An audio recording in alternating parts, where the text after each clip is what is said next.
دکتر صاحبا و محصلین محترم سلام. یک سلسله جدید تحلیل کیس های سیتی مغز ما به اساس محتویاتی که از افغانستان به من روزمره میرسه میخوایم تشکیل بدم و در این بخش در بخش استروک، خونریزی ها، تومورهای مغزی و سایر مشکلاتی که از افغانستان برای ما میرسه میخوایم معلومات را برای شما ارائه کنم.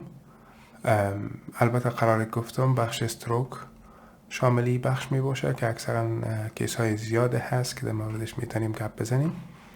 استروک های بزرگ، استروک های کوچک، همچنان خونریزی ها، خونریزی های حاد، خونریزی های تحت الحاد، خونریزی های کوچک و بزرگ و با علائمشان چی را ما میخواهیم از دکتر صاحبای افغانستان که برای در هنگام اجرای یک معاینه برای تکنیشن یا برای دیپارتمنت رادیولوژی که اخذ میکنه معاینه را به او بفرسته تا که ما بهترین به وجه بهتر ما بتونیم یک راپور بهتر را برای شما تهیه کنیم.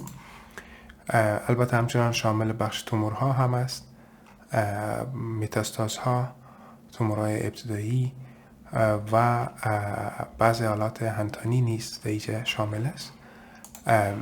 امیدوار هستم که این سلسله لکچرها را تا آخر ببینید. تعداد کیس های ما خیلی زیاد است و روزمره ما به تعداد 5 الی 10 کیس از افغانستان از ولایت مختلف ما میگیرم.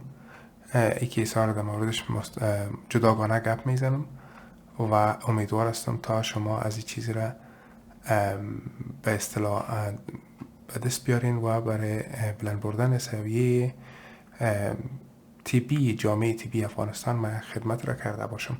امیدوار هستم که شما چینل افغان لکچر را سابسکرایب کنین و با استفاده از این چینل به معلوماتتان بیافزایید. شب و روز شما بخیر و با امید دیدن شما در یوتیوب.